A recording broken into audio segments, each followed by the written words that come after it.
Et salut les potos, c'est Julien.com, j'espère que vous allez bien. Alors aujourd'hui, petite vidéo bon plan, ça fait à peu près une année que je dois faire cette vidéo. On m'a posé beaucoup de questions à ce sujet sur les réseaux sociaux, notamment sur Instagram, #Julien.com. Aujourd'hui, je vais vous expliquer comment rouler gratuitement avec votre voiture plaisir. Plaisir ou non, en tout cas avec votre belle voiture.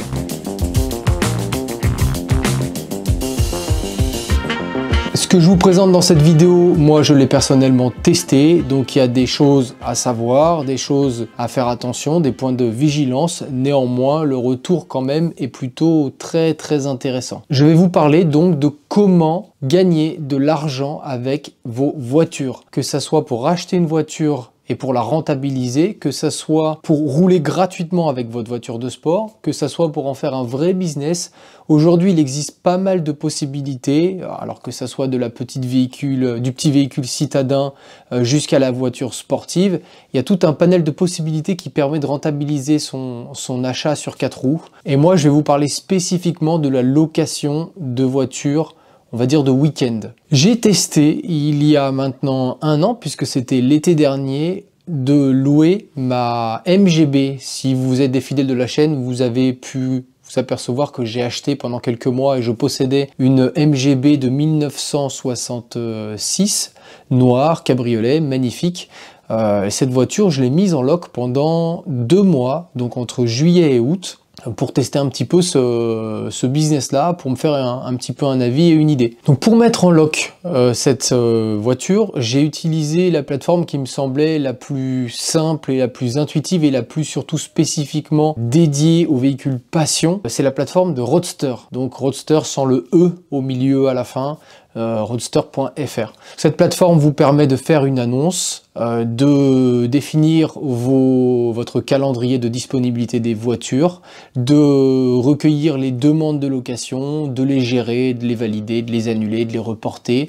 Vous permet aussi de définir un prix et tout ce qui va autour du prix, c'est-à-dire prestations avec ou sans chauffeur, disponible sur un week-end seulement ou à la journée, le nombre de kilométrages inclus, et toutes ces choses-là. Donc c'est une plateforme très complète qui permet vraiment de se faire une location aux petits oignons. Et donc moi j'ai testé sur cette plateforme de mettre ma MGB. Alors première chose à savoir, c'est que oui, c'est rentable, c'est même plutôt très rentable. Je m'attendais pas à ce qu'il y ait autant de trafic sur quand je parle trafic, c'est autant de visiteurs sur ce site. Je pensais que c'était quelque chose d'un petit peu confidentiel, mais non, il y a beaucoup de gens qui fréquentent ce site. Il y a aussi beaucoup de gens qui recherchent des véhicules. Et je vais vous expliquer un petit peu, je vais vous donner deux, trois petits trucs qui vous permettent de maximiser vos chances de louer vos voitures. Il y a quand même 2-3 choses à savoir. Premier point, essayez d'être compétitif par rapport à votre région. Clairement, si il existe dans votre région un Porsche Cayman,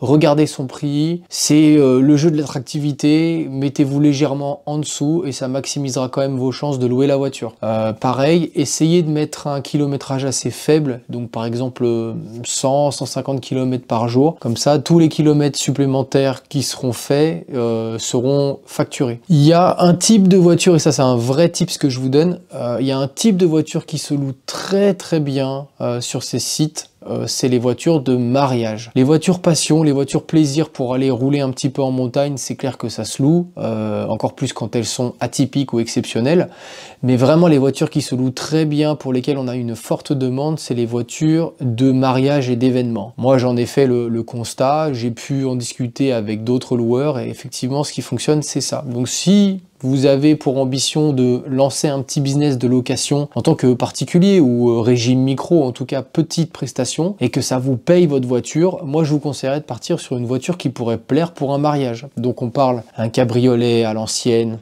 très classe avec du chrome. Typiquement la MGB est un très bon point de départ parce que les voitures sont extrêmement accessibles, donc la rentabilité, les retours sur investissement sont très rapides. On peut trouver un beau MGB, en tout cas qui donne bien le change, qui roule, qui est propre, même si le moteur n'est pas de première jeunesse, c'est pas trop le sujet pour les mariages.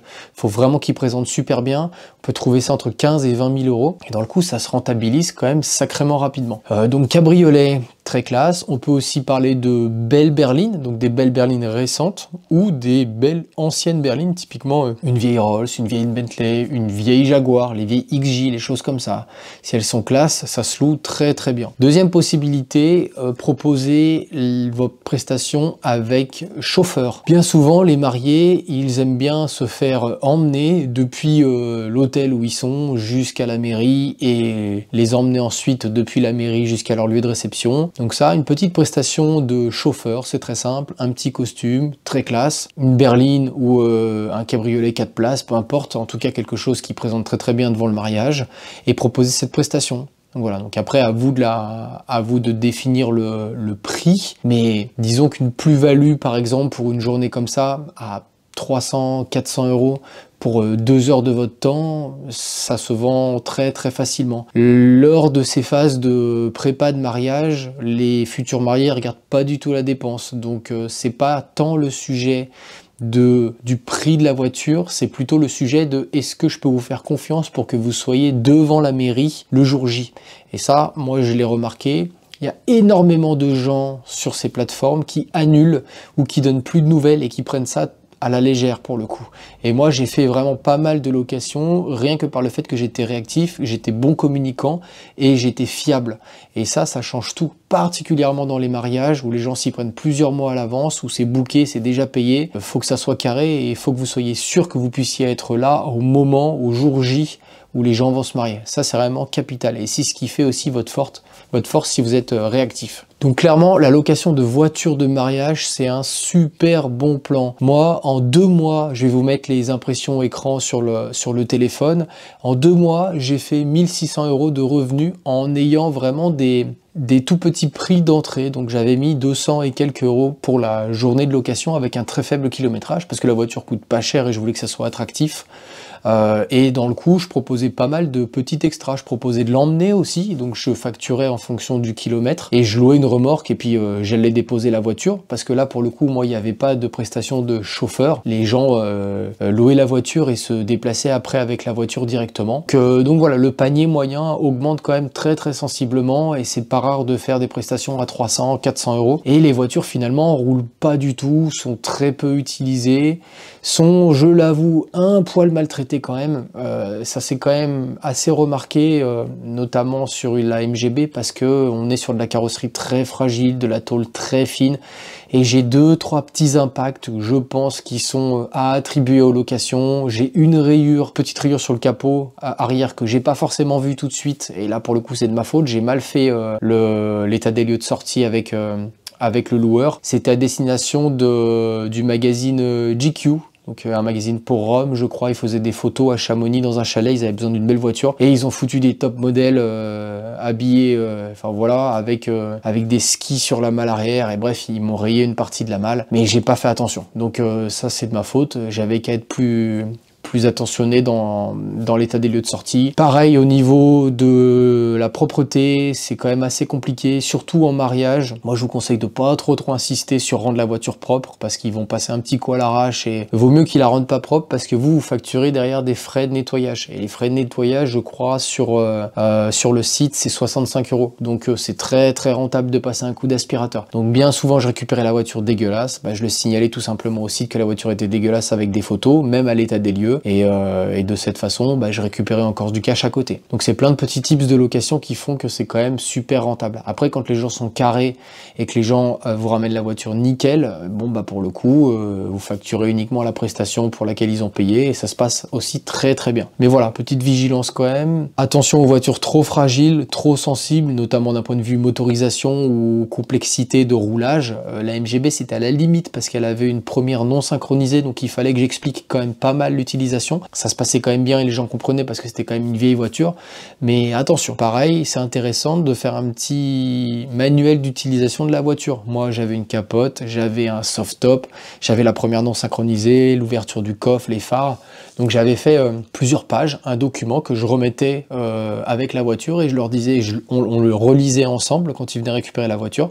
Et après, ils pouvaient se référer vraiment à cette documentation si jamais ils avaient un problème sur la voiture. Pareil, en première page, je mettais les numéros de téléphone d'urgence pour pouvoir m'appeler d'urgence si jamais il y avait le moindre souci. aussi. Et autre tips, je sais pas si c'est légal ou pas, mais en tout cas, moi je vous conseille quand même de le faire. J'avais mis une puce GPS dans le coffre de la voiture, tout simplement pour savoir en tout temps où était la voiture. Et ça, c'est très marrant parce qu'on s'aperçoit qu'en fait, les voitures font quand même beaucoup de routes et font beaucoup de détours et les gens en profitent quand même pas mal. Donc c'est un peu contradictoire avec le nombre de kilomètres que j'ai précisé juste avant. C'est vrai que les gens roulent pas forcément beaucoup au niveau des kilomètres, mais la voiture est constamment en déplacement. C'est incroyable. Ils font 2 bornes, 4 bornes, 5 bornes, 3 bornes, ils se déplacent, elles bougent.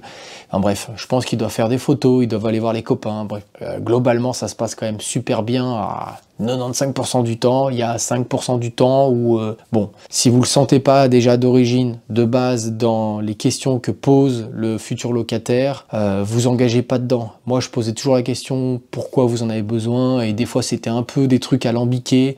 Non, mais je la loue pour mon frère qui a pas 25 ans, parce qu'il y a un minimum d'âge pour la louer, qui a pas 25 ans, parce que c'est, ouais, non, c'est pour une soirée, machin, ouais.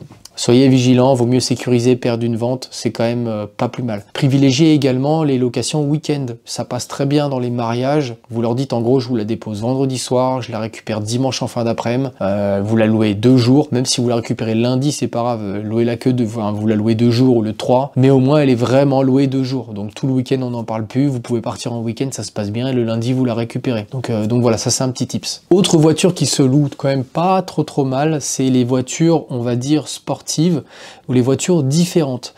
Donc cherchez pas à louer, je pense, une Ferrari, c'est pas trop la cible. Les gens ils cherchent quand même des voitures plutôt accessibles, et je sais que les voitures qui sont différentes, qui apportent beaucoup de plaisir à un coût plutôt de location restreint, eh ben plaisent énormément. Je pense typiquement pour l'été à un Porsche Boxster.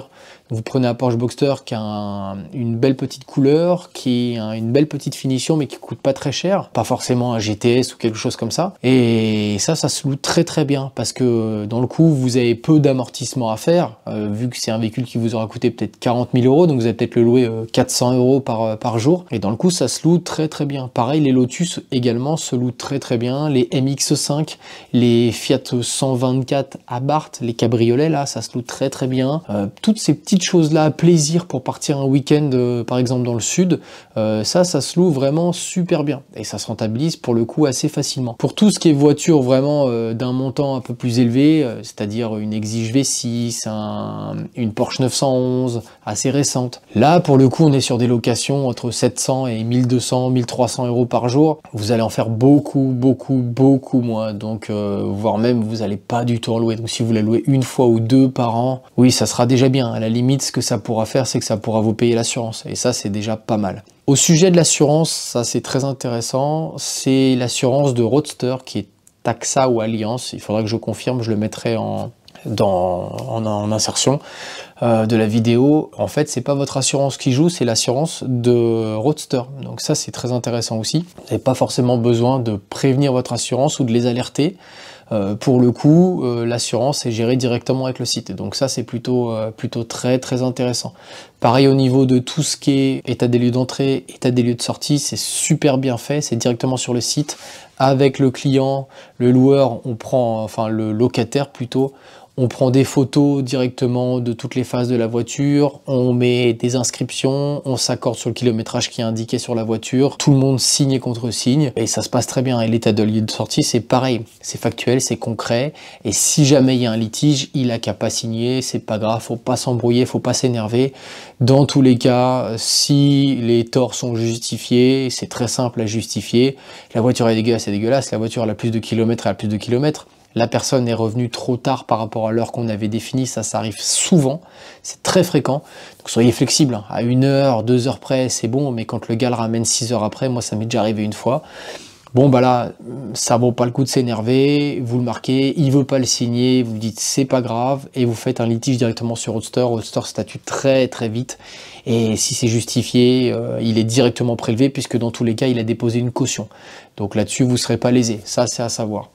Donc vraiment, cette partie location, c'est vraiment une très bonne opportunité et qui vous permet de financer votre voiture loisir. Alors effectivement, il ne faut pas que ce soit des véhicules trop chers, mais disons que jusqu'à un crédit de, on va dire si vous avez un crédit de 500 euros par mois par exemple, ou un véhicule qui vaut moins de 30 000 euros, bah vous pouvez payer à l'année sans souci votre voiture avec quelques petites locations. Et ça, c'est plutôt très très intéressant, voire même gagner de l'argent. Moi, en 2 mois, j'ai financé l'ensemble de mon essence sur une année pour cette voiture, l'ensemble de l'assurance pour la voiture, toutes les réparations que j'ai pu faire sur cette voiture. J'en ai pas fait beaucoup, mais c'était 200 ou 300 balles. Et ça, en quelques locations, est allé sur 2 mois. Et même le concept, c'est super sympa à faire, c'est marrant, tu vois, c'est interactif, on rencontre des gens, il y a un peu le côté business, le côté commercial pour mettre en valeur, vendre la voiture, c'est vraiment super sympa à faire. Dernier tips, soyez pas non plus complètement gaga de la voiture que vous louez, gardez à l'esprit que ça reste un objet, particulièrement si vous la mettez en loc. Les gens vont pas la matraquer parce que les gens sont quand même intelligents, ils ont posé une caution, donc ils font quand même attention. Néanmoins, c'est pas leur voiture, donc ils vont peut-être claquer une porte comme vous aimez pas forcément claquer la porte, ils vont peut-être balancer le coffre alors qu'en fait il faut juste l'appuyer, ils vont peut-être mettre un petit peu trop d'embrayage pour monter une côte, et ils vont peut-être faire une accélération un petit peu brusque, voilà, c'est normal, c'est des gens qui louent des voitures, donc ils ont pas le même soin que nous, donc c'est possible aussi que de temps en temps il y ait des petites traces, donc vous allez en louper forcément lors des états des lieux, ils vous la rendent la nuit quand il pleut, ou quand elle est sale, c'est super dur de voir s'il y a une rayure. On voit les chocs, on voit les impacts, mais on voit pas forcément tout de suite les petites rayures. Gardez quand même un petit budget polish une fois par an, c'est quand même pas mal. Et gardez à l'esprit que ça reste qu'un objet et qu'un moyen de vous faire de l'argent. Concernant l'argent et la rémunération, tant que vous êtes en dessous de 8200 €, il n'y a pas de problème particulier. Vous le déclarez comme tout maintenant, y compris vos ventes, le bon coin et tout ça.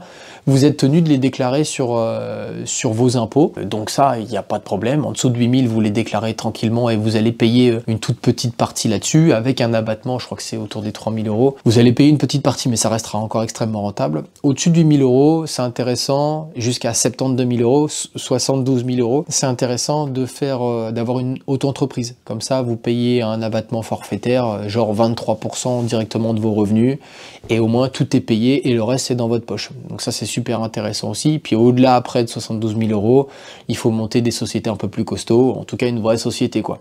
Donc voilà pour cette partie-là. Moi, je vous conseille vraiment, parce que c'est difficile de se planter. Si les gens la cassent, bon, bah, vous êtes remboursé. Si jamais ça fonctionne pas, vous avez quand même une valeur résiduelle du véhicule, donc c'est pas de l'argent foutu en l'air, c'est pas un investissement en espérant que ça retombe. Vous avez un bien, une propriété que vous mettez à disposition. Si ça marche pas, bah, vous avez la voiture quand même, et vous avez qu'à la revendre ou vous en servir, faites bien ce que vous voulez. Et si ça marche, et ben elle vous rapporte de l'argent. Et c'est pas à coup de 150 km que les gens vont mettre 5 ou 10 000 km par an sur la voiture. Donc finalement, l'impact sur la valeur de la voiture reste quand même assez anecdotique. Il reste quand même l'impact du temps. Là par contre, c'est autre chose. Ça prend un petit peu de temps, notamment à mettre en place, à suivre, à répondre aux gens. Mais ça fait partie du jeu. Il n'y a pas d'argent sans un minimum d'investissement, que ce soit financier ou en temps. Autre point aussi très intéressant, c'est que vous pouvez vous faire, si vous avez la place, un petit parc de véhicules plutôt sympa. Vous ciblez toujours des voitures entre 5 et 20 000 €. Donc ça peut être, je sais pas moi, de la petite Clio, une petite Clio RS, je suis sûr que ça se louerait très bien, ou un petit cabriolet MX5, une Fiat 500 Abarth par exemple, comme les éditions Rival avec le toit découvrable, une MGB, ou alors une vieille Jaguar pour les mariages. Et pour le coup, bah, vous pouvez en louer plusieurs par week-end, et donc de facto les utiliser quand vous les louez pas. Moi j'avais pensé aussi, pour me faire un bon petit kiff, parce qu'ici en Haute-Savoie on aime quand même bien le bling bling et les choses qui se voient, je me serais bien acheté un Hummer H1, donc la version de la guerre, mais pas forcément, plutôt noir, un peu plus classe que gris, pour le mettre en location, donc pour les enterrements de vie de garçon ou de vie de jeune fille, pour les mariages, pour les événements particuliers, c'est-à-dire mettre le gros Hummer devant un bar ou faire un événement particulier, pour les shootings photos, il y a beaucoup de shootings photos qui se font par ici, donc je suis persuadé, pour un investissement autour des 30 000 €, que ça se serait très bien loué. Et ça, les amis, avant qu'il casse un Hummer, il va se passer du temps. Le seul truc qui m'a freiné dans le Hummer, c'est que moi je suis en appartement, j'ai déjà mon garage rempli, j'ai mon box rempli, j'ai toutes mes places de parking remplies. Je peux pas foutre un Hummer sur la résidence. Enfin, ça va commencer à faire un peu trop de bruit, quoi. Donc c'est vraiment la seule chose qui m'a limité. Sinon, j'en aurais acheté un. Et rien qu'à en parler, je me dis que je vais aller sur le Bon Coin pour regarder combien ça coûte actuellement un Hummer, parce que je m'en achèterais bien quand même et je le foutrais quand même sur la copro pour le louer. Ça serait quand même super cool. Donc voilà les amis, j'espère que cette vidéo vous aura plu.